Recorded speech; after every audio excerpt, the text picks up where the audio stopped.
My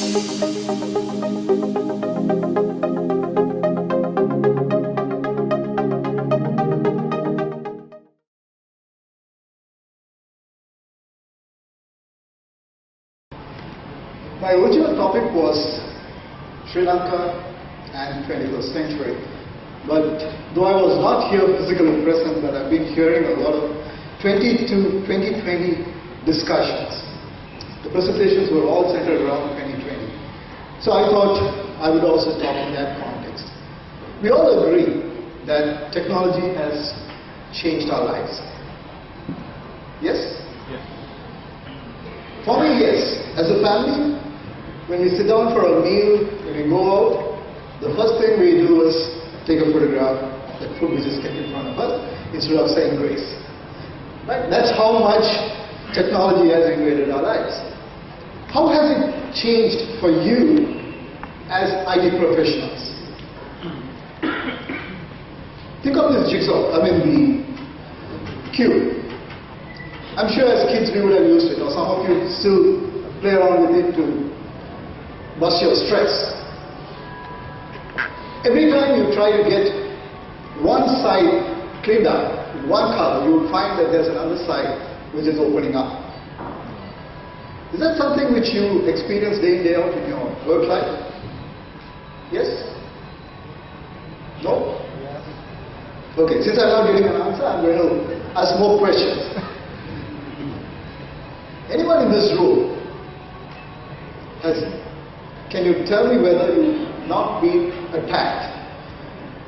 Have you ever been attacked? A cyber attack. So your silence, could I take it as? Physically or? Sorry? Cyber attack. Cyber attack. Cyber attack. Right?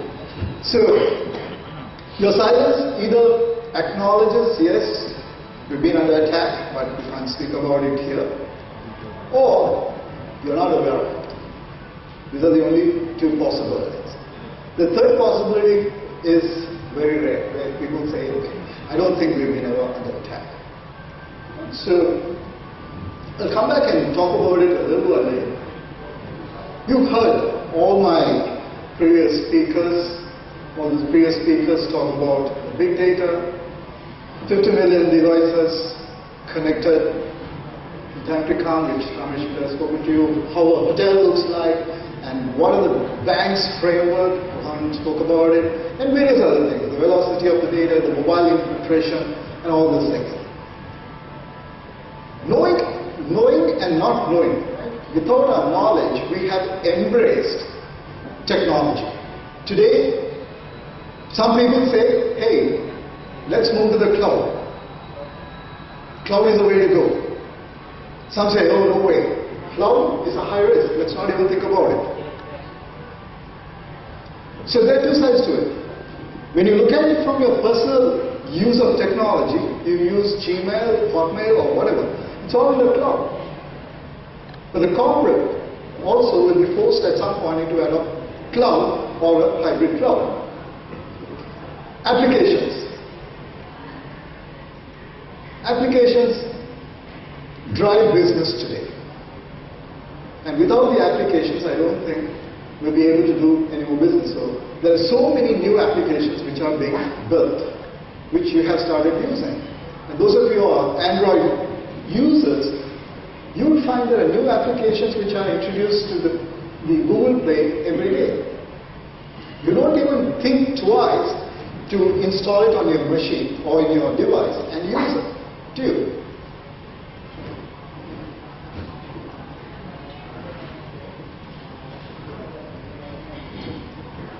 Organizations have started embracing BYOD. In some instances, it has happened. It's been a natural move towards bringing your own device. Now, one of the things which I keep talking to my clients, or wherever I have discussions with my clients, I ask them, okay, you are trying to introduce BYOD concept. Can you also tell them to give their device to you so that you can at least understand what they're trying to do with the device? Will the device actually comply to the corporate policy? So you might say, this is my baseline. You need to run a standard antivirus. Or you might say that the patch levels in your device has to be at a certain level. Does it conform to that? If not, as an organization, can you actually force them to do it? If you don't force them to use it, are you introducing a risk?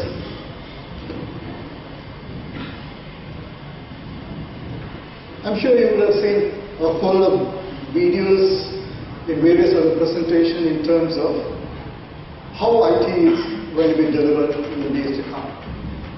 And you're not going to have a boundary. You're not going to sit in a room or a cubicle and say, okay, this is where I work, and when I leave this premises, I stop. I don't do anything. I don't have anything to do with work. But as IT professionals, we all know that even when we go on a holiday, we're still working.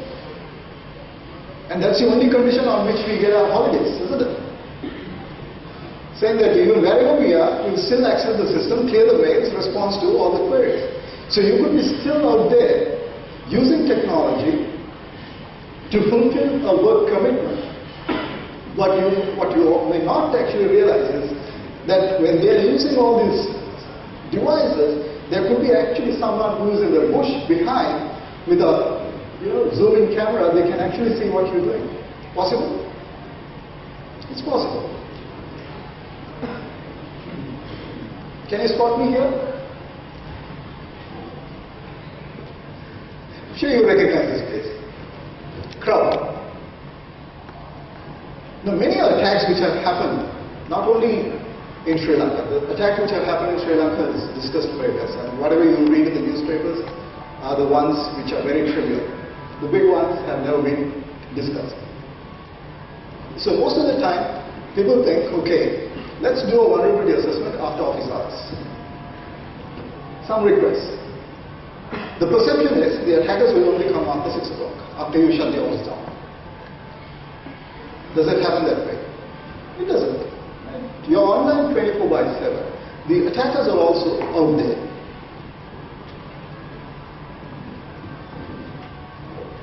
What has happened with bots? The bots and the spam mails have relative influence. Bots have been used to send out spam mails, but if you look at some of the reports which have been published by Kaspersky, Symantec, and various people, you would find that the spam rates have come down. It's primarily because of the takedowns which have happened. But the attackers also have found other ways of doing business. They're in their own business, but if spam is not going to bring them benefits, they find different ways of doing it. One of the things which has been discussed in recent times is the water hole or watering hole. What happens? If you've been looking at the Animal Planet, Discovery, and various these channels, you will find that the animals migrate. The predators are out there trying to kill. But when the migration is over, when the summer sets in, all the predators, they actually hover on the water hole, waiting for these animals to come and drink water. So on the same lines, the attackers work. Now, a lot of applications or the developers use third-party APIs. Now, one of the conditions which these people say is, you can use this API as long as you keep one URL and you can change the rest. That's one of the conditions. Now, everybody is happy. You don't have to pay any money, you're saving cost. You can change anything and everything just except that one URL. You don't see any crime using it. You install it, you're up and running. Nothing happens. But suddenly, that the URL which is pointed to, the content in that target post has been changed. So now you have the users visiting this particular website or using the application, and they suddenly see pop-ups coming in, which might even ask you to click on that and download a particular patch. Because the application which you're giving to the users is authorized. People trust you. But you have one line of code there which has now changed, which is becoming a huge risk and a challenge for a lot of security professionals. What do you control? The threats or the vulnerabilities?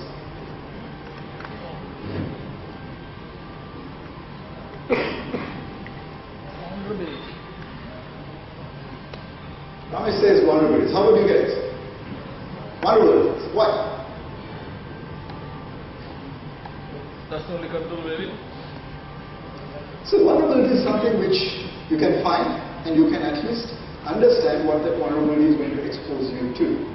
Whereas the threat vectors can keep changing. But the threat vectors are only going to target these vulnerabilities and exploit.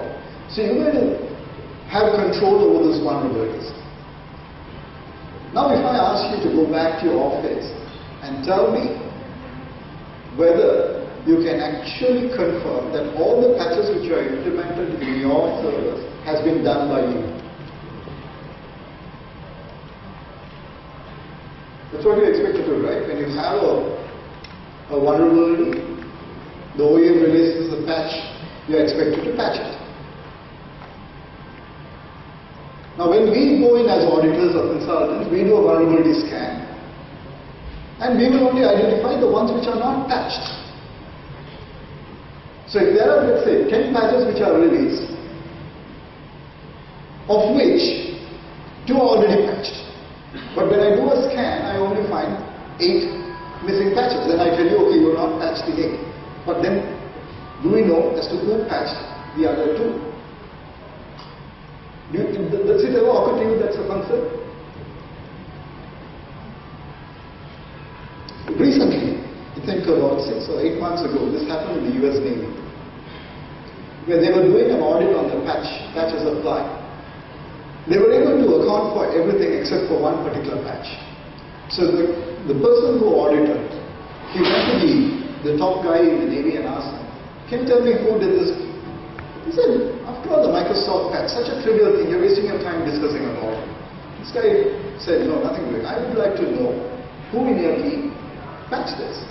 No, they would have forgotten who update the documentation. So let's get the documentation done. This guy said, no, nothing doing. Find out from your team as to who patched it.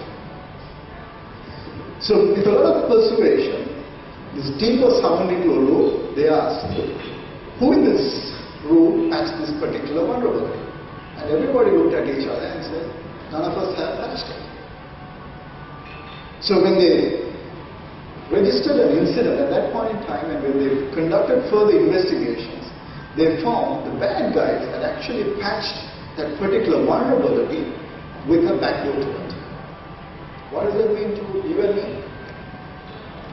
The bad guys also can be patching your servers, and if we don't have a framework, a methodology to monitor how the patches are being applied, when they have already gained access into your network, the challenge for them would be to find another hole when you patch it. So before you can patch it, they will patch it with the backdoor so that they can come in and go anytime.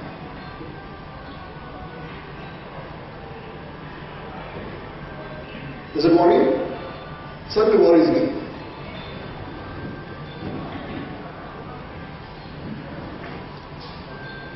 So what do these threats do? We all collectively, as different organizations, actually make up the economy. The economy of Sri Lanka is made up of all the companies listed and not listed. So today what we usually see in the news media is that only when a government website is hacked, it's published saying the site was hacked. And in most probability, nothing much could have been lost. It's just a distraction. There could be much more which is happening in the background which we are not aware of. But when this happens to an organization which generates revenue, it could have significant impact. Let's say if your production servers are impacted, let's say if you're doing business online, if you're a bank, and if your services are down for a day, 2 days, imagine the amount of revenue you would lose. Or sometimes you may not lose revenue per se, but the time you spend to bring systems back is in some ways an unproductive work you're trying to put into productive use to keep systems up and running. So The threats are always there. We need to recognize that. The earlier slide we said vulnerability is something which we can control, which we can manage. So our job is to find out when we have a vulnerability, which threat out there could compromise that. And in some cases, it could also compromise the national security.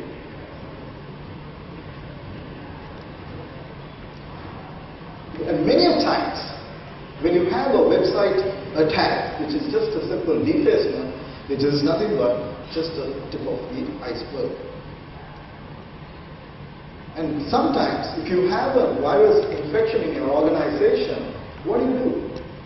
You quickly uninstall that machine, plug it out, clean it up and put it back into the production. But we never go back and check what else in the organization has changed. We are more focused on running the race.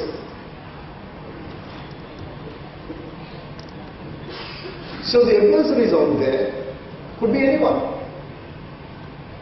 It could be a single individual who just wants to become popular. He does it for his personal gain. It could be a terrorist.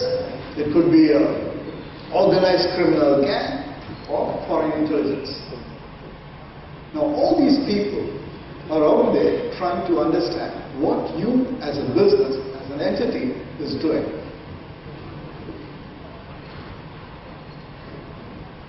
Bad guys, they're always out there. So most of the time we always say hackers are the bad guys. Not necessarily. There could be a guy who is sitting inside your organization who is this country. He can also be passing on information, or he could also be doing things which is not in line with the corporate policy.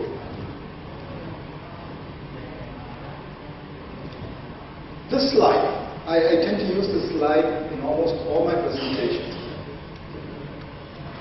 And if you look at this slide, 1980 to 2000, and we are right now in 2013, most of the things which is listed out here have not changed. We're still talking about the same techniques. But it's just that we use different names for different attacks.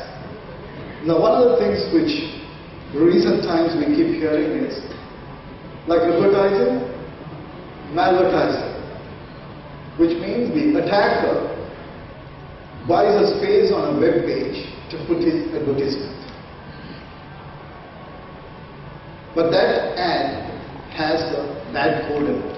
So every time somebody comes and clicks on that ad, they actually get infected. But how do they do it? So it could be a cross-site scripting attack, it could be an SQL injection, so it could be any different type. So the vulnerabilities or the exploits which are used is common, but it's just that it is taking a different name right now. Hacktivists. They don't need a reason to do anything. Right? That's what you see in the Middle East, and it is happening elsewhere in the world as well. So wherever they feel there is injustice, they will just come together and launch an attack. It could be also something like, drawing help from the crowd. So anything and everything goes with them. But there was a time these guys were more focused on doing social justice, but right now they are also getting into the commercial side of the world.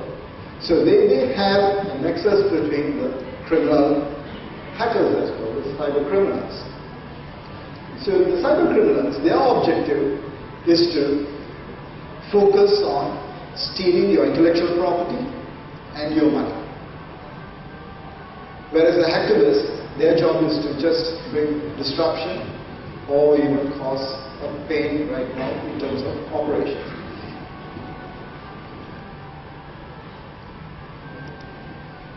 The new player in this whole landscape is a state-sponsored espionage. And you keep hearing about these people, the state-sponsored espionage, much more than in the past. Now some of you may have read this article in the Times Magazine, and there's some other articles where the governments are hiring the cyber criminals to identify vulnerabilities in different organizations. That's it, their job ends there. Find the vulnerability, report, they get paid for it, and they have to just step off. So what does the government do? The governments do with this. In peacetime, it's probably, they will not do anything, but when it gets into a war situation, they probably use all this information to target those companies. So if they want to attack a country, it's easier to attack the organizations and paralyze the economy. Isn't it?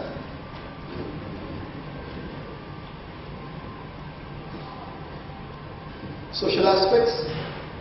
All of us have adopted or embraced Facebook, Twitter, all these things. And all the criminals, I said the spam counts have come down. All of them have moved to this Facebook, where you find all the people out there, and it's just that you say, okay, you buy this, you get this free.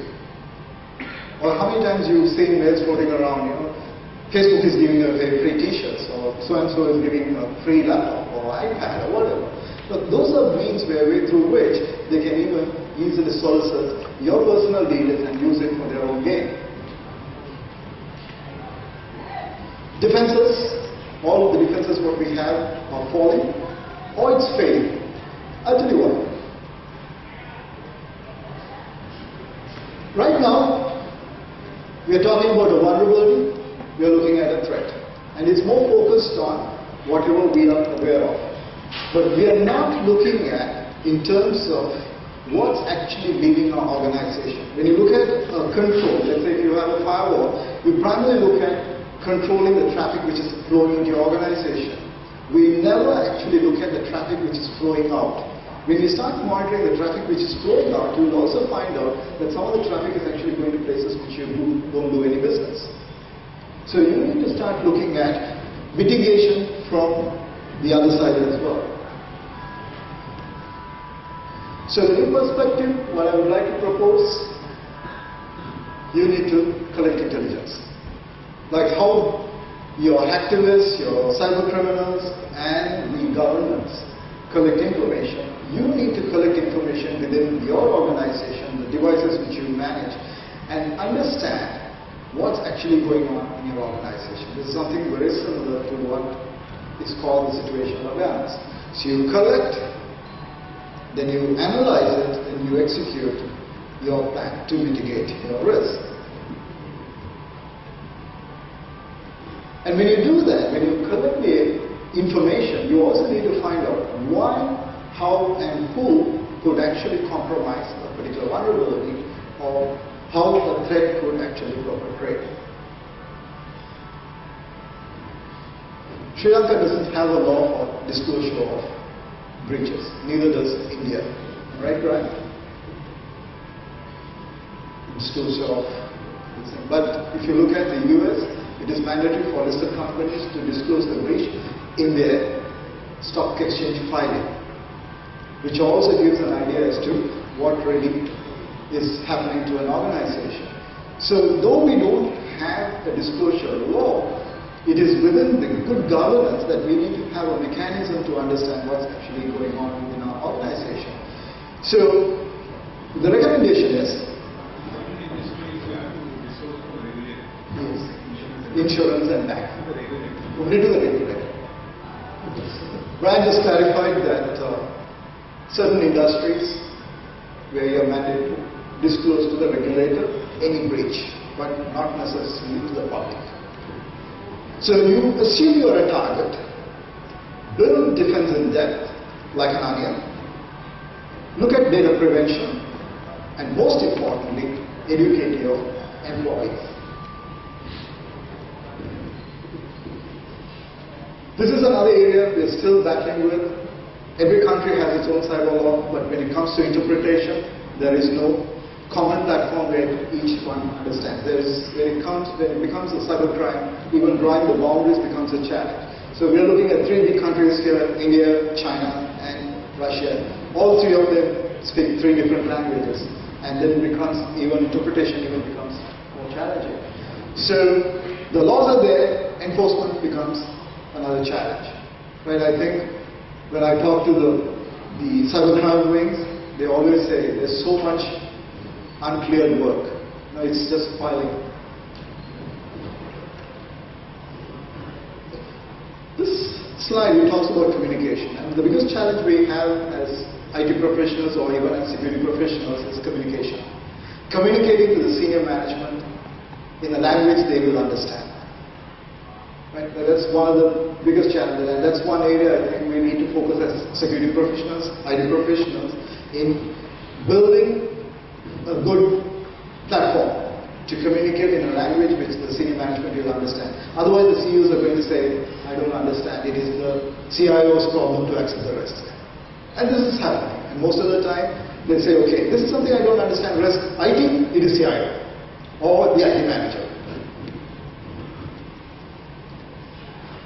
So we need to arrest this fall, start educating, building a framework, look at good governance. And in closing, I would like to take you back in history. This map shows Germany, Belgium and France during the First World War. Germany actually came into France where you see a thick red line. That's the place through which Germany got in. So after the World War, the French actually took a decision to build a thick wall, so that they can actually take that time to mobilize the soldiers, because the French soldiers were getting older and the population was aging. So it was taking time for them to mobilize. By the time they could actually complete the war, the Second World War broke out. Did the Germans get into France? Did they? They did. They got into France through Belgium. Instead of coming in few hours, it took them about 3 or 4 days extra to walk in.